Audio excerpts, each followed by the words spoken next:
এক নম্বর প্রশ্ন, গণভোট জায়েজ কিনা? গণভোট, ভোট তো হইতেই পারে।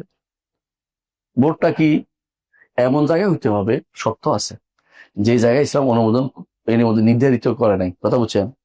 এখন যদি গণভোট দেয়, খেয়াল করেন যে আমরা 500 আসনের 500 আসনের মেয়েদের জন্য 5টা আসন করবো, গণভোটে জায়েজ আছে? এটা চাওয়া, এটা জায়েজ করতে পারে?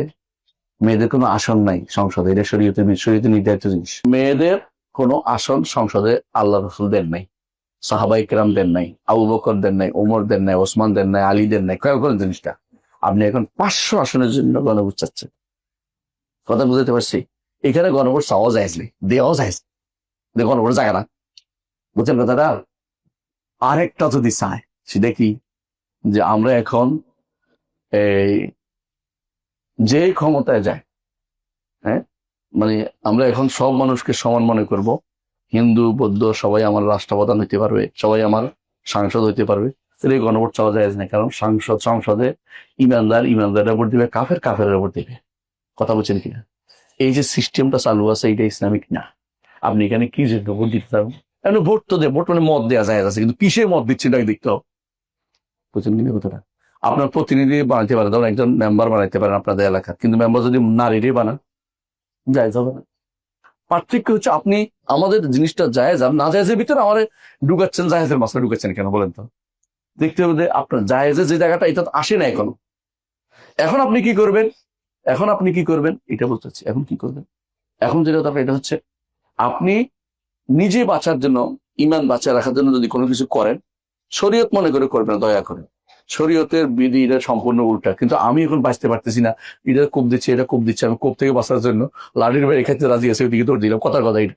কিন্তু আপনি জানেন যে বাঁচার পথ আছে, ভোট দিতে বাধ্য করা হয়নি, আপনি ভোট দিতে যাবেন না। আমার মত হচ্ছে এটা, কথা বুঝতে পারছি, কারণ আপনি বাধ্য নন, আপনি কেন করতে যাবেন? তারা যদি কোনো হকের কথা বলতো, এটা কথা ছিল, নাম ঢুকেছে কি জন্য? এটা একটা নাম ঢুকেছে, মেয়েদের যারাই বলবে নারীর ক্ষমতায়ন, তারা শয়তান। নারীর ক্ষমতার জায়গা হচ্ছে ঘর, নারীর ক্ষমতা সরকার ইয়া নয়, এই বড় বড় জায়গাগুলিতে, সরকার ইয়াগুলিতে না, বুঝলেন না কথাটা? সংসদে না, নারীর ক্ষমতা সংসদে না। সংসদে নারীদের জন্য ভিন্ন কোটা থাকতে পারে, তাদের কথা শোনার জন্য ভিন্ন একটা পরি থাকতে পারে, কিন্তু সংসদের ভিতরে নারী পুরুষ একসাথে, এটা কোন শয়তান আবিষ্কার করলো? হুজুররাও জায়েজ করে ফেলেছি, সব হুজুররা এখানে কথা বলে না কেন? কেউ মেরে ফেলবে, কেউ মারি ফেলুক, অসুবিধে, জান্নাতে যাবা, হক কথা বলতে হবে না, কে বলবে? সব হুজুর একসাথে হয়ে গেছে এখানে। হ্যাঁ, এতদিন যারা আমাদেরকে খারাপ বলছে, আমাদের হচ্ছে দিন গেছে দিন যায় কইছে, বুঝলেন? বই লিখছে আমার বিরুদ্ধে এত বড়, বুঝছেন? এ দেখে এখন সোজা ঢুকছে, সে দেখে এখন ঢুকে গেছে যাইয়া। হ্যাঁ, এখন সব হালাল জালাল হয়ে গেছে। আগে বলছিল প্রশ্ন, অসুবিধা নেই, আগে বলছিল কি, যদি দেখেন যে আমি কোনোদিন এটা গেছি, তাহলে আমিও হারাম করছি, আমিও শিরক করছি, আমিও কুফর করছি। এখন দেখি যে নিজে যাইয়া সুন্দর করে এটা ঢুকে গেছে, বুঝছেন? কারো কিছু বলি নেই, নাম বলি নেই, তোমরা আমার জিজ্ঞাসা করিও না নাম। তাকওয়ার কারণেই আল্লাহ তাআলা আমাদেরকে জান্নাত দিবেন। তাকওয়াতে যদি ত্রুটি থাকে, আল্লাহ তাআলা আমাদেরকে জান্নাত দিবেন না, যতক্ষণ পর্যন্ত না তা থেকে মুক্ত হওয়া যায়। এই জন্য তাকওয়া বিরোধী একটি জিনিস হচ্ছে মানুষের মধ্যে হিংসা ও বিদ্বেষ। তাকওয়া বিরোধী, কারণ এটা সার। আমরা যখন বলি যে আমরা নিজের শুরুর আনফুসিনা, যখন বলি যে নিজের আত্মার আমাদের সার আছে, নিজেদের আত্মার ভিতরে যে সার আছে, ক্ষতিকর জিনিস আছে, এগুলি থেকে আমরা আল্লাহর কাছে আশ্রয় চাই। এর অর্থ হচ্ছে মানুষের আত্মার ভিতরে কিছু সার ঢুকিয়ে দেওয়া আছে। মানুষ খারাপ অনেক কিছুই করতে চায়, তার মধ্যে একটি বড় খারাপ হলো হিংসা বিদ্বেষ। হিংসা বিদ্বেষ এমন একটি জিনিস যেটা মানুষের মনে হয় যেন তাদের অন্তরে গ্রথিত আছে।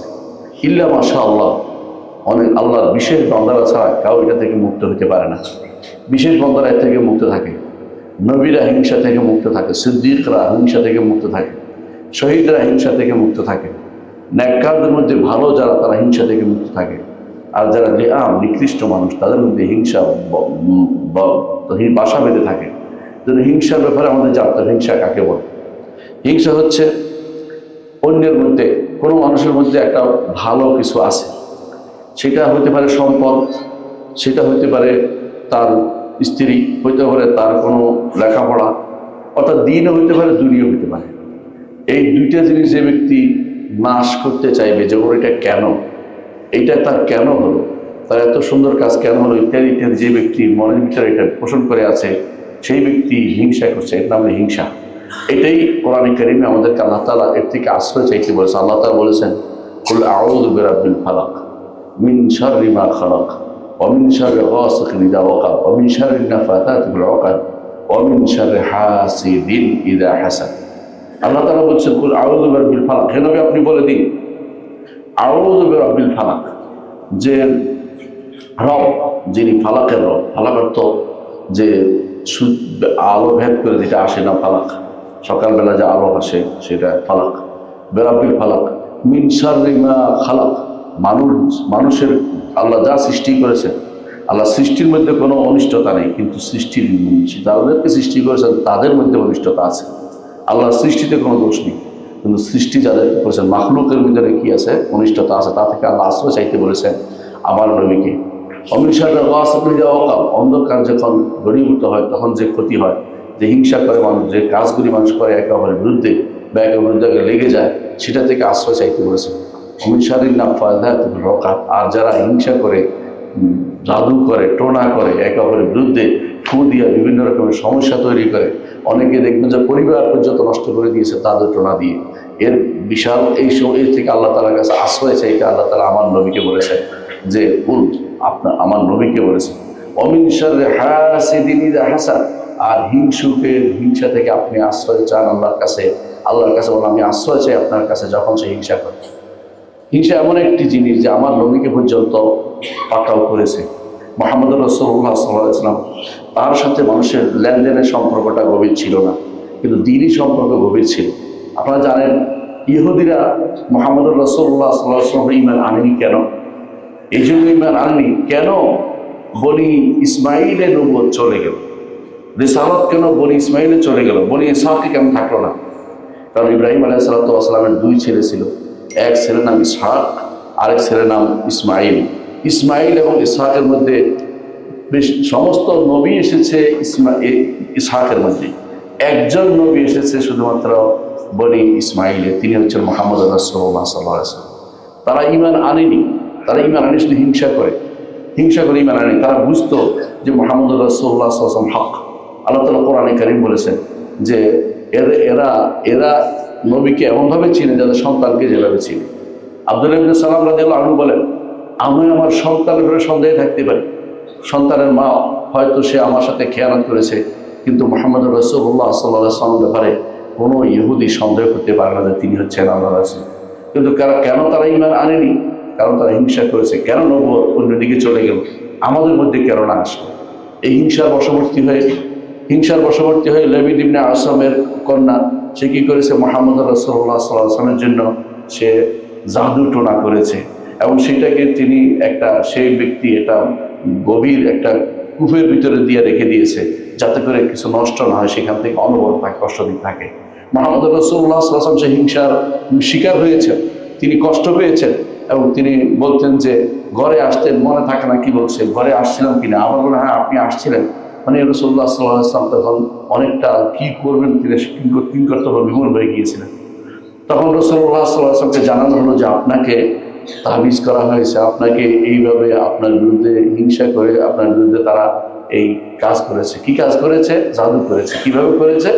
তারা বিভিন্ন গাছের গোড়া নিয়ে, খেজুরের গাছের গোড়া নিয়ে, তার ভিতরে বিভিন্ন জিনিস দিয়ে, সেটা দিয়ে ওই অমুক কূপের ভিতরে আপনার জিনিস আপনাকে দিয়ে সেখানে তার যে জাদু করা হয়েছে। রাসূলুল্লাহ সাল্লাল্লাহু আলাইহি ওয়াসাল্লাম তখন আল্লাহ তাআলার পক্ষ থেকে দোয়া করলেন, এই দুটি সূরা নাজিল হলো, সূরা ফালাক এবং নাস। এই দুটো সূরা নাজিল হওয়ার পরে দুটো সূরা তেলাওয়াত করলেন, এবং একটা করে গিরা খুলে দলটা বের করে নিয়ে আসা হলো। আলী ইবনে আবি তালহা যেন বের করে নিয়ে আসলেন, তিনি একটা করে ফু দিলেন এবং সেটা খুলে গেল, গিরাগুলি খুলে গেল। এরপর রাসূলুল্লাহ সাল্লাল্লাহু আলাইহি ওয়াসাল্লাম কান্নামা নাশাতা মিন ইকাব, যেন তিনি একেবারে একদম পরিচ্ছন্ন ব্যক্তি হয়ে গেলেন। আবার কারণ মানুষের ক্ষতি করতে পারে, হিংসা মানুষের অনেক ক্ষতি করে। এই হিংসা করেছে রাসূলুল্লাহ সাল্লাল্লাহু আলাইহি ওয়াসাল্লাম, দুনিয়ার কোনো কিছু নিয়ে না, দিন নিয়ে হিংসা করেছে। কেন রাসূলুল্লাহ সাল্লাল্লাহু আলাইহি ওয়াসাল্লাম তিনি কেন নবী হলেন, অন্যখানে নবী তাদের বংশে কেন নবুয়ত আসলো না, এই জন্য হিংসা করে। আজও অনেকেই অনেকে চোখ দিয়ে কারো ছেলেকে নষ্ট করে, চোখ দিয়ে কষ্ট দেয়, ও কেন ভালো পারে, ও কেন ভালো পারে না, লোক নিয়ে আসে তার বিরুদ্ধে কিছু করার জন্য, মুহাম্মদ রাসূলুল্লাহ সাল্লাল্লাহু আলাইহি ওয়াসাল্লামকে ক্ষতি করার জন্য ওই সময় আয়ের নিয়ে আসতো। আয়ের অর্থ হচ্ছে চোখ লাগাইতে পারে এরকম লোক নিয়ে আসতো। আইনে বলতো যে ওনারা কিছু লাগাও। তো আল্লাহ তাআলা আয়াত নাযিল করলেন, ওয়া ইন ইয়াকাদু আল্লাযিনা কাফারু লাযুকুনাকা বিআবসারিহিম লাম্মা সামি'ু যিকরা ইয়াকুলুনা লা মাজনুন ওয়া মা হুয়া ইল্লা যিকরুল লিল আলামিন। মানুষ যত চেষ্টাই করুক না কেন, আল্লাহ তাআলা তার নবীকে হেফাজত করেছেন।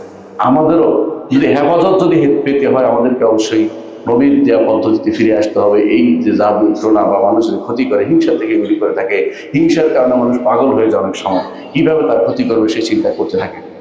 এই হিংসা এত মারাত্মক যে কখনো কখনো তারা ভালো কাজের মধ্যে হিংসা করছে। আল্লাহ তাআলা কোরআনে কারীমে উল্লেখ করেন, আম ইয়াহসুদুনা আন-নাস আলা মা আতাহুল্লাহু মিন ফাদলি। ইহুদিরা হিংসা করত মদিনাবাসীদেরকে, যে এদের হিংসা কেন করতো? মদিনাবাসীরা আগাম ইসলাম গ্রহণ করে ফেলছে, আনসাররা ইসলাম গ্রহণ করে ফেলছে। ও ইহুদিরা মদিনাতে বসতি স্থাপন করছে আগে কি জন্য? যে মদিনায় একজন নবী আসবে, তাকে তার উপর তারা ঈমান আনবে।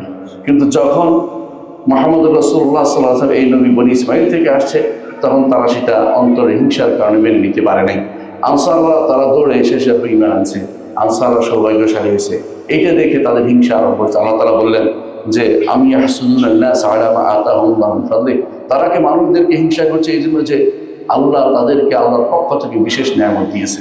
অথচ ফাকাদ আতাইনা আলা ইব্রাহিমাল কিতাব ওয়াল হুকমা ওয়ান নবুওয়া, আলে ইব্রাহিমকে আমরা কিতাব দিয়েছি, হিকমত দিয়েছি, নবুয়ত দিয়েছি, হুকুম দিয়েছি। আমি তাদেরকে আলে ইব্রাহিম আলাইহিস সালাতু ওয়াস সালামকে দিয়েছি। এই হিংসা করে কি লাভ? আল্লাহ তাআলা আরো বাড়িয়ে দিবেন, হিংসা করে কোনো লাভ হবে না। আল্লাহ তাআলা সেটা আমাদেরকে সূরা নিসা 54 নম্বর আয়াতে এসে বলেছেন।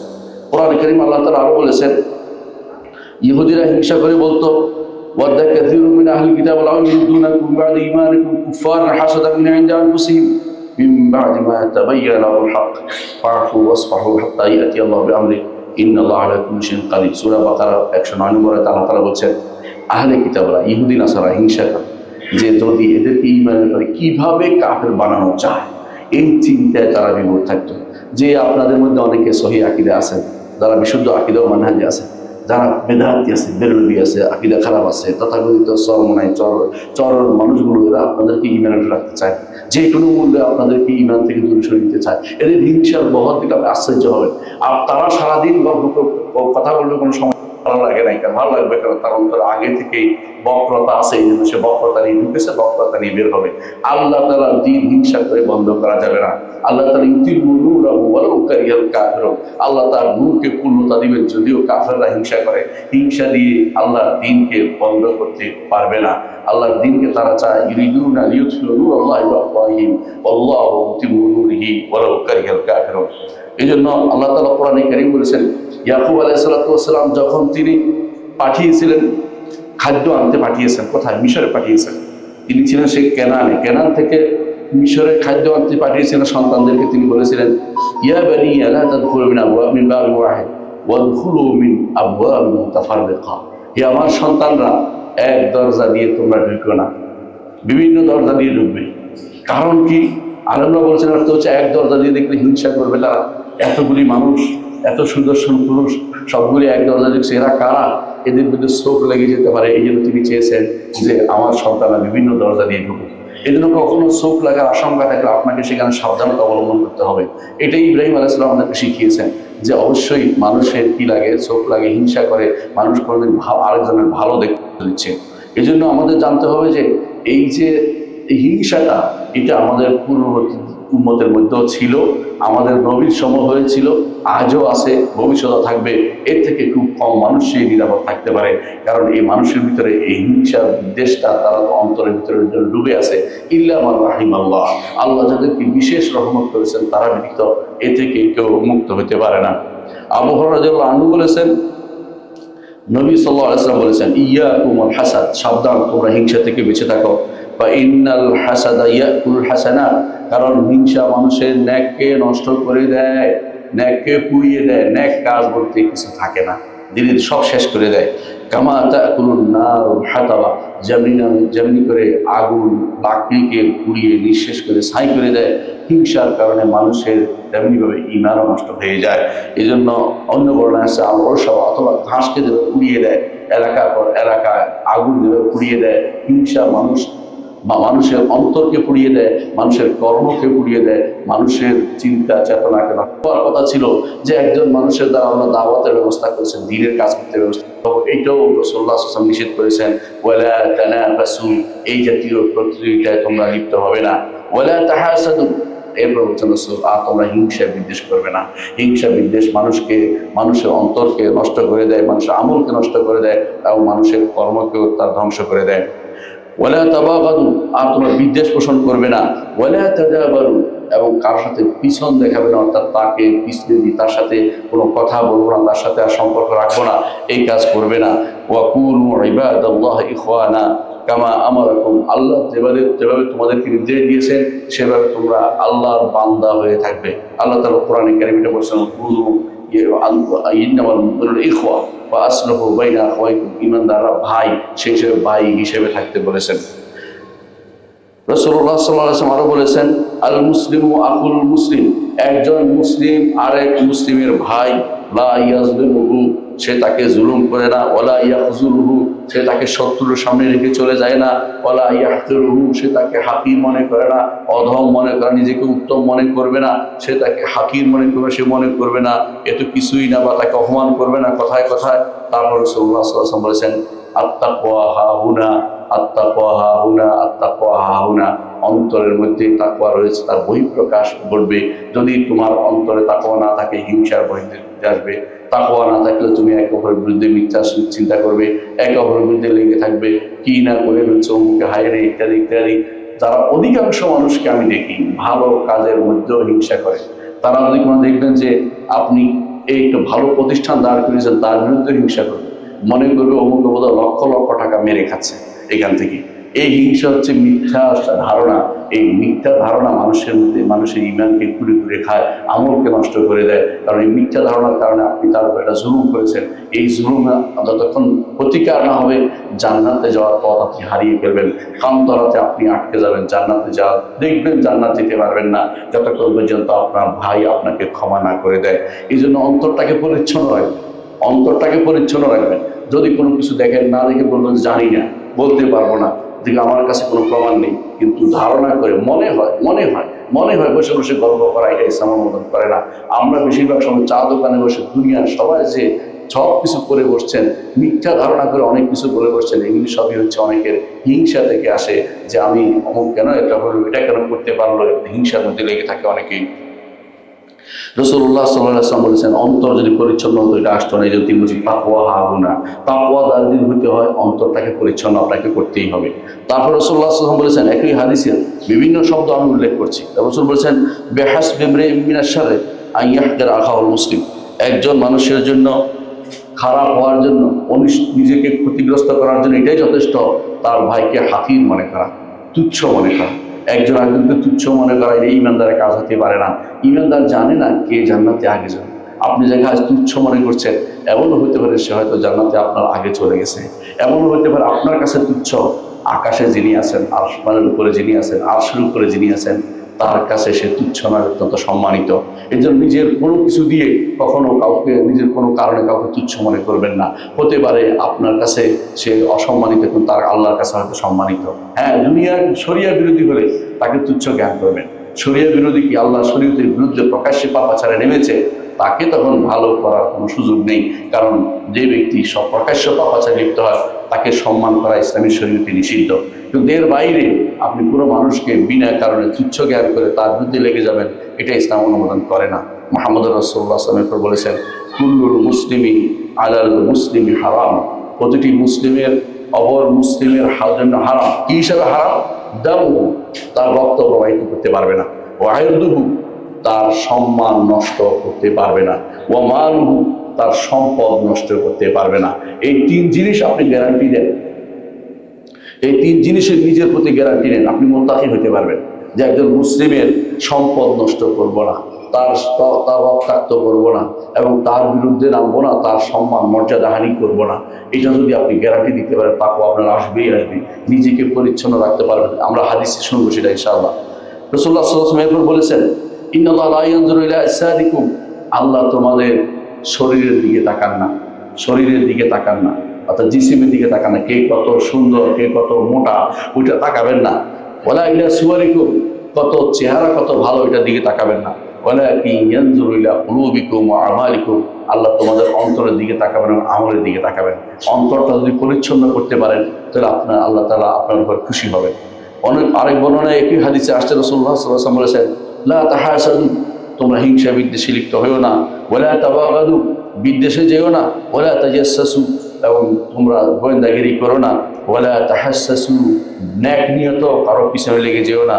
ওয়ালা তানাজাসু, একে অপরের উপরে বেচা কেনার সময় দালালি করতে যেও না। ওয়া কুনু ইবাদাল্লাহি ইখওয়ানা, আল্লাহর বান্দারা ভাই ভাই হিসেবে থাকো।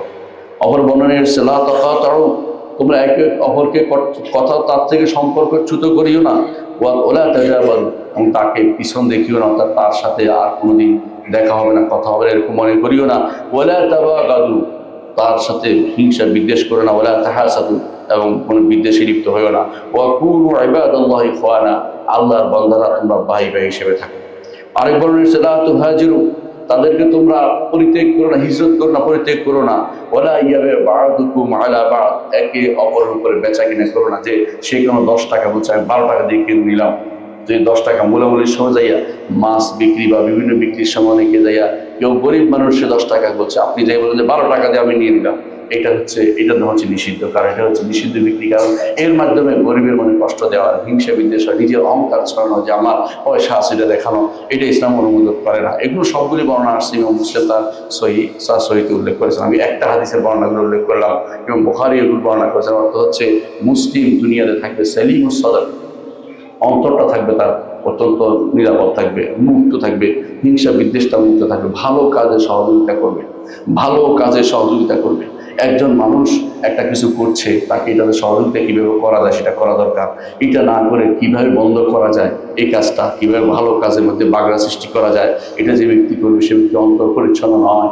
সে ব্যক্তি যতই হুজুর হোক না কেন, যতই সালাফির দাবি করুক না কেন, সে ব্যক্তি পরিচ্ছন্ন নয়, বাগড়া সৃষ্টি করা শরীয়ত অনুমোদন করে না। আপনার নিজের অন্তরটাকে হিংসা মুক্ত করা আপনার জন্য জরুরি। আনাস ইবনে মালিক রাদিয়াল্লাহু আনহু বলেন, নবী সাল্লাল্লাহু আলাইহি ওয়াসাল্লাম বলেছেন, লা তাবাগাদু, বিদ্বেষ পোষণ করো না। ওয়ালা তাহাসাদু, হিংসা করো না। ওয়ালা তাদাবারু, এবং তোমরা একে অপরকে একে সাথে তোমরা তার সাথে আর সম্পর্ক পরিত্যাগ করো না। ওয়ালা তাকাতাউ, এবং সম্পর্ক কাটাপ করে দিও না। ওয়া কুনু ইবাদাল্লাহি ইখওয়ানা, আল্লাহর বান্দারা ভাই ভাই হিসেবে থাকো। ওয়ালা ইয়াহিলু লিল মুসলিমিন আন ইয়াহজুরা আখাহু ফাওকা সালাতিন, কোনো মুসলিমের জন্য বৈধতা নেই তার ভাইকে 3 দিনের বেশি তাকে কথা বলা থেকে দূরে থাকবে। হ্যাঁ, কোনো কথা তার নাই, যে আলাদা কথা, ইচ্ছাকৃত কেউ যেন তার ভাই থেকে, মুসলিম ভাই থেকে 3 দিনের বেশি কথা না বলে না থাকে। এবং অন্য হাদিসে আছে, রাসূলুল্লাহ সাল্লাল্লাহু আলাইহি ওয়াসাল্লাম বলেছেন, তাদের মধ্যে উত্তম হচ্ছে ওই ব্যক্তি যে ব্যক্তি সময়ের আগে কথা বলে। তাদের মধ্যে উত্তম ওই ব্যক্তি কথা বলে, অর্থাৎ সম্পর্ক খারাপ হয় কথা বলে, সেটাকে যদি আপনি সম্পর্ক স্বাভাবিক করতে পারেন সেটা খুবই গুরুত্বপূর্ণ। আবু হুরায়রা রাদিয়াল্লাহু আনহু বর্ণিত আরেক হাদিসে রাসূলুল্লাহ সাল্লাল্লাহু আলাইহি ওয়াসাল্লাম বলেছেন, তুফতাহু আবওয়াবুল জান্নাতি ইয়াউমুল ইসনাইন ওয়া ইয়াউমুল খামিস, সোমবার এবং বৃহস্পতিবার জান্নাতের দরজাগুলো খোলা হয়।